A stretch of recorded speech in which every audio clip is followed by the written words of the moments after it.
Buongiorno a tutti, per me è un gran piacere essere qui alla 12ª edizione di Venezia in Salute. Un'idea originale che è partita dal nostro collega Maurizio Scassola tanti anni fa.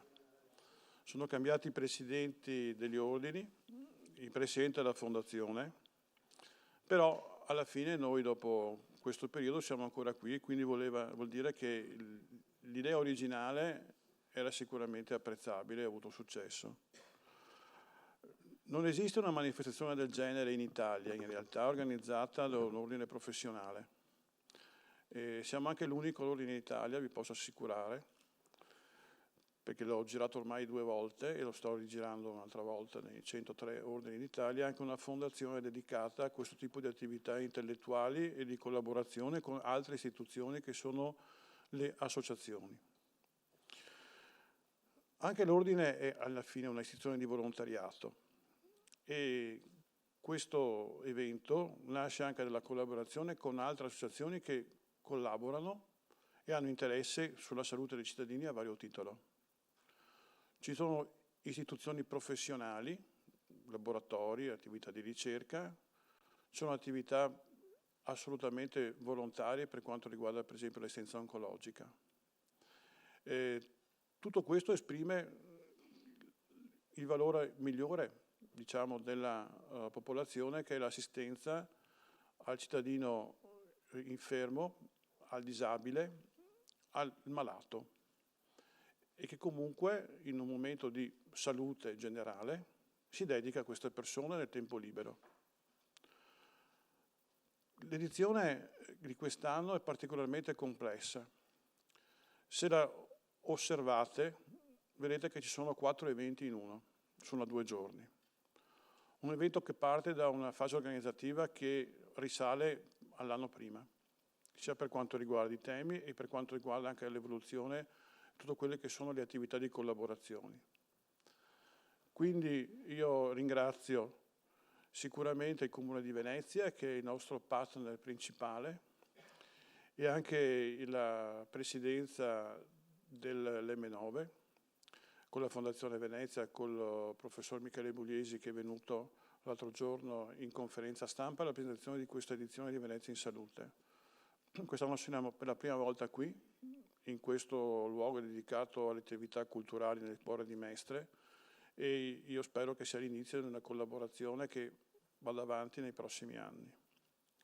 Ringrazio quindi l'ASL 3 e l'ASL 4 Veneto Orientale, con cui rappresentata dalla direttrice sanitaria aziendale, dottoressa Ciraolo, che ringrazio per la sua presenza qui a Mestre. E vi porto i saluti del direttore generale del Gallo Contatto, che non è potuto essere presente qui oggi, ma che era in conferenza stampa l'altro giorno all'Ordine dei Medici qui con noi.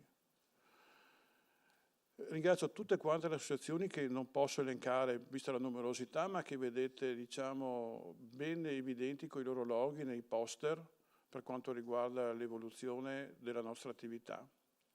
E anche tutte quante l'attività sportiva che avrà luogo con le varie associazioni al Parco di San Giuliano nel pomeriggio.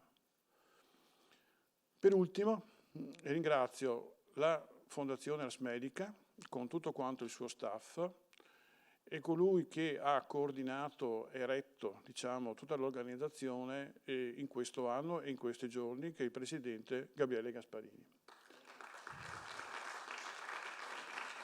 Ringrazio la dottoressa Chiara Semenzato e il nostro videomaker Enrico Enrichi che immortaleranno tutti gli eventi di questi 2 giorni. È presente anche uno streaming online per quanto riguarda la nostra pagina Facebook sull'Ordine dei Medici e sarà anche un ricordo e testimonianza di tutto quello che è l'impegno intellettuale per il prodotto sul tema di oggi, che è la salute globale, tema caro all'ISDE, a Paolo Regini che qui la rappresenta, che sono i medici per l'ambiente. Medici per l'ambiente in questo momento sono dedicati a un tema particolarmente importante per quanto riguarda l'evoluzione attuale di quelle che sono le manifestazioni fisiche del cambiamento ambientale, sia per quanto riguarda le problematiche meteorologiche, Vaia, l'alluvione delle Marche di pochi giorni fa, sia per quanto riguarda l'inquinamento ambientale del territorio della Terra. sia per quanto riguarda la laguna, sia per quanto riguarda i FAS, sia per quanto riguarda, sentivo ieri, l'inquinamento da mercurio nell'alta laguna, ieri ero al Cro di Aviano per un evento simile, a presentazione, che ha dei problemi anche nell'alto Adriatico. Quindi l'inquinamento ambientale, la loro evoluzione è all'interno di quello che è un dovere deontologico. Esiste un articolo dedicato per quanto riguarda il nostro codice deontologico, che riguarda proprio l'interesse del medico alla cura dell'ambiente per la salute pubblica e della comunità. Ed è a questo che noi ci riferiamo e da cui dopo declinano tutte quante le nostre attività intellettuali al di fuori di quelli che sono i nostri interessi professionali. Ognuno di noi viene qui all'Ordine dei Medici o alla Fondazione avendo la sua professione e il suo percorso professionale. Poi esiste un qualcosa, un interesse per la cultura medica in generale, per l'ambiente e la cura delle persone che ci accomuna. Lo ritroviamo nel codice deontologico e noi decliniamo poi in queste attività attualizzandole. Ho parlato fin troppo, buon lavoro a tutti. Prego Gabriele. Io vorrei qui con me Marina Bottacci, perché il Venezia in Salute ha delle particolarità, poi le vediamo. Una di queste è la multidisciplinarietà, il fatto che anche altri ordini, questo è il presidente dell'ordine delle professioni infermieristiche, sono importantissime. È bello essere qui dopo 2 anni di edizioni, una completamente al chiuso online e una solo in aula. Effettivamente è complessa la cosa, perché avevamo voluto fare una cosa in grande, perché secondo noi è bene tornare in grande, perché la gente se lo merita, i sanitari tutti se lo meritano. E dai, di 2 parole tu che dopo... Certo. Buongiorno a tutti, benvenuti. Io vi porto il saluto dell'Ordine di Venezia degli infermieri, ma soprattutto di tutti gli iscritti infermieri della provincia di Venezia. Siamo orgogliosi di essere qui oggi e siamo orgogliosi di aver collaborato anche quest'anno in maniera concreta a questa manifestazione, che ormai, dicevamo l'altro giorno in conferenza stampa, è diventata patrimonio di tutti noi negli anni, no? E il tema poi di quest'anno è particolarmente sentito. Non possiamo, noi che ci prendiamo cura delle persone, della comunità, non possiamo non prenderci cura dell'ambiente in cui viviamo, della nostra terra, del nostro pianeta. Il binomio salute-ambiente è imprescindibile, penso, no? E gli infermieri ne stanno prendendo consapevolezza, tanto è che sono nati molti gruppi, molte associazioni di infermieri, no, che si stanno muovendo, che stanno facendo interventi concreti sul territorio proprio per la salvaguardia dell'ambiente e soprattutto per delle pratiche infermieristiche sostenibili. Ecco, su questo dobbiamo riflettere. Speriamo domani nel nostro gazebo di avere ospite una di queste associazioni, che è la ISA, acronimo di Alleanza Infermieri Salute e Ambiente, anche per un momento di incontro educativo, informativo per tutta la popolazione.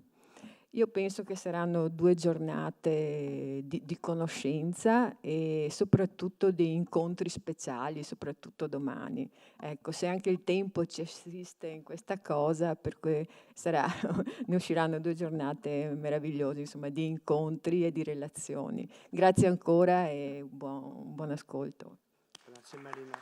Allora, vi devo dire 2 cose prima di iniziare con i saluti delle autorità. La prima cosa è che siamo nel silenzio elettorale, quindi vi prego, non dite nulla che possa riguardare partiti o cose del genere. Lo devo dire, so che è ovvio, ma bisogna dirlo, perché Venezia in Salute è iniziata a marzo e ha avuto tanti ostacoli, li abbiamo superati tutti finora e siamo partiti, insomma, finalmente. Non ultimo le elezioni che, insomma, sono arrivate lo stesso giorno, per cui era un po' tutto in forse.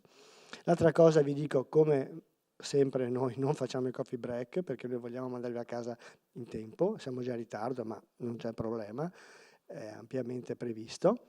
Ed inoltre vi dico che tutte le persone che parleranno qui oggi sono qui con noi nell'aula, potete contattarle perché Venezia in Salute è una vetrina ed è anche una rete, cioè noi dobbiamo fra noi fare rete e conoscerci in modo da poter creare altre opportunità di crescita sia culturale che professionale, ma soprattutto, e questo è il nostro la cosa più importante, sociale. Difatti chiamiamo adesso qui la dottoressa Francesca Ciraulo, che le nostre aziende sanitarie sono sociosanitarie, e questo non a caso, hanno capito subito, e sono credo le uniche in Italia, o quasi, poche. Venga Francesca, direttore sanitario dell'US 4, Veneto Orientale, grazie di essere venuta. Allora, buongiorno a tutti, ringrazio il dottor Gasparini, Ars Medica, per questa infaticabile dedizione all'organizzazione di questo evento. Noi ci siamo conosciuti l'anno scorso proprio in occasione della precedente edizione, abbiamo anche insieme avuto delle idee su possibili relatori che poi si sono realizzate. Io qui in questo momento rappresento l'azienda ULSS 4 Veneto Orientale, che è un po' la sorella minore dell'azienda ULSS 3. Minore si fa per dire perché è sempre un'azienda con 2700 dipendenti. In ambito istituzionale il tema della salute è un tema che sta nelle competenze del Dipartimento di Prevenzione attraverso delle strutture che la Regione ha chiesto, diciamo, di introdurre su ambiente e salute, in qualche modo riappropriandosi di una serie di competenze di tipo sanitario, tipo medico, che via via negli anni si sono perdute quando c'è stata la separazione delle competenze in materia ambientale e la creazione delle agenzie regionali per l'ambiente. Sull'input del dottor Gasparini, sì, effettivamente è così. In Veneto, diciamo, le aziende sanitarie sono aziende sociosanitarie, quindi hanno una parte delle attività, dell'organizzazione e del bilancio dedicato a queste. E per me, che provengono da un'altra regione, la Toscana, è stato veramente un grandissimo valore aggiunto, perché è stato in qualche modo veder realizzato sul campo uno degli elementi che l'OMS ci dice da tanti anni oramai, che è quello della intersettorialità, cioè non esiste il sociale e il sanitario, esiste il sociosanitario, e nell'ambito dell'ambiente l'intersettorialità è qualcosa che veramente sta trasversale a tutte le politiche. Riflettendo su quelli che sono gli elementi distintivi della tutela dell'ambiente nella realtà che dirigo, vi faccio un esempio su tutti, no? La nostra azienda ha un qualcosa di distintivo, una parte organizzativa che la contraddistingue rispetto a tutte le aziende del Veneto. Noi abbiamo 60 km di litorale e nel periodo estivo la popolazione della nostra area arriva a raddoppiare o triplicare. Abbiamo milioni di presenze turistiche in una fascia, diciamo, stagionale molto ampia, perché essendo un turismo di tipo nord o centro europeo, la nostra stagione inizia ad aprile e finisce ad ottobre. Ecco, l'anno scorso è accaduto che nei nostri punti di primo intervento sul litorale, a Bibione, sono arrivati sporadici alcuni casi di gastroenterite in bambini. E ovviamente è partita la notifica di malattia infettiva, il Dipartimento di Prevenzione ha preso in carico questa situazione ed effettivamente con l'aiuto dell'ARPA abbiamo capito che c'era un inquinamento locale, scarichi, eccetera, che in qualche modo poteva essere responsabile di questa. Quindi è un esempio fra i tanti. Quest'anno abbiamo avuto il problema della siccità, siamo stati impegnati, il fiume Livenza non poteva più garantire l'acqua proprio sempre per l'area di Bibione e Caorle, abbiamo dovuto fare un intervento anche qui intersettoriale col consorzio di bonifica, con Veritas, il fornitore, per poter poi garantire l'erogazione dell'acqua a tutta l'area del litorale. Quindi con questi esempi io auguro davvero a questo convegno che sia fonte di ispirazioni e azioni nel concreto, intersettoriale, come intersettoriale effettivamente è la presenza di voi tutti. Grazie. Finiamo di salutare l'autorità e chiamiamo una persona amica di Vis da una vita, un personaggio pubblico che sta guidando assieme a altri, io credo egregiamente, questo comune, e che è l'assessore Simone Venturini, che non parlerà di politica perché non può, ma è venuto ugualmente, non doveva venire nessun politico, e invece lui ha detto vengo lo stesso perché ormai è tanti anni che ogni anno viene. Ciao. No, intanto io saluto tutti ed è un piacere ritornare nel centro di Mestre a parlare di salute, a farlo con voi, a farlo con l'Ordine, a farlo con la Fondazione, a farlo con tanti amici che in questi anni hanno fatto un percorso di comunicazione, di divulgazione delle buone pratiche, di cos'è la sanità, spiegandola a tutti, con un linguaggio semplice, uscendo, andando in piazza, aprendo le porte, coinvolgendo il volontariato, il terzo settore e facendolo in maniera egregia. È evidente che negli ultimi anni col Covid questo è stato un po' impossibile e quindi ci siamo trovati online, abbiamo fatto qualcosa di più piccolo, qualcosa di diverso. Oggi siamo in una fase di ripartenza, di riapertura di queste iniziative così democratiche, così importanti per raccontare alla gente chi siamo e cosa facciamo. È evidente che siamo davanti a un rischio, no? Ce ne sono più di uno, insomma, in questo periodo storico. Il principale è evidente la situazione internazionale, ma ce n'è uno ancora più subdolo. Cioè, per 2 anni la sanità ha bombardato le televisioni, gli italiani, le amministrazioni locali. Si è parlato di sanità H24. Si è capito che, insomma, evidentemente qualcosa stava scricchiolando, qualcosa mancava. Alcuni gridi d'allarme che voi avete lanciato negli anni non erano stati ascoltati, ci siamo trovati a gestire in alcuni momenti in maniera un po' impreparata un'emergenza che ha coinvolto il mondo.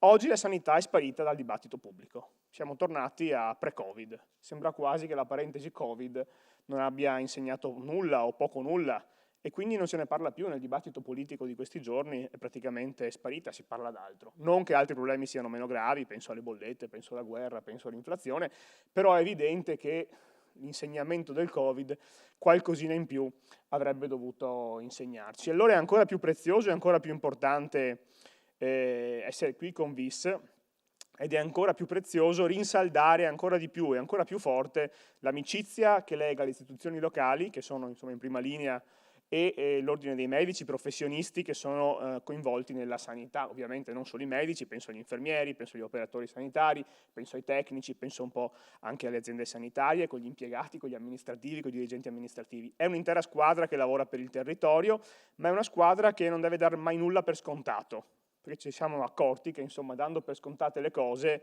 anche quelle più semplici, cioè che i vaccini fanno bene, poi noi diamo per scontato, ma la gente se lo dimentica. E quindi è importante sempre raccontarlo, divulgarlo e comunicarlo e rinsaldare queste amicizie. Il tema poi di quest'anno, che anche questo sembra di un'altra stagione, anche il tema ambientale è un po' sparito dalla cronaca, complice la guerra, complice insomma anche il bisogno di utilizzare vecchie forme di energia rispetto a quelle che abbiamo sempre prefigurato come nuovi modelli, è un tema assolutamente centrale ed è un tema che riguarda la nostra città più di ogni altra. Venezia è la città più esposta ai cambiamenti climatici, è quella più esposta anche, essendo nella pianura padana, ad alcune forme di inquinamento dell'aria. È una città che ovviamente però ha fatto nella storia modelli di medicina, li ha creati, li ha inventati, e oggi si candida a essere capitale della sostenibilità. Quindi il convegno su VIS di quest'anno e il tema che avete scelto di declinare è un tema che sta pienamente con lo sforzo che sta facendo l'amministrazione comunale per raccontare una Venezia sostenibile non solo in chiave ambientale ma anche sociale, economica e imprenditoriale. Sostenibilità appunto vuol dire provare a consegnare il mondo alle prossime generazioni o uguale o anche un po' meglio di come l'abbiamo trovato, non di sicuro peggio. Ecco, questo è lo sforzo che dobbiamo fare insieme e davvero ringrazio Giovanni e Gabriele e allora, insomma, con loro tutto lo staff di VIS per il lavoro importante che hanno fatto in questi anni, che stanno facendo e per la passione, perché quando sento parlare Gabriele anche al telefono e mi racconta ogni nuova idea, percepisco non solo l'affetto e la stima nei suoi confronti, ma anche molta passione. Di questo ti sono veramente grato perché la trasmetti a tutti. È davvero uno sforzo gratuito, importantissimo, che ti assicuro arriva anche nelle istituzioni. Grazie. Grazie a te. Grazie a te perché senza di lui, ragazzi, è dura. Ci aiuta il Comune di Venezia, è il nostro partner da sempre e ci aiutano effettivamente. Io ti do questo sacchettino, c'è un libretto che tu già conosci e una maglietta. Che devo indossare? Per andare a correre e a camminare in giro, che c'hai tanto, perché te cammini, insomma. Professor Ciraulo, anche lei, dai, venga qui. Quanto è bello avere queste persone giovani alla guida, bellissimo.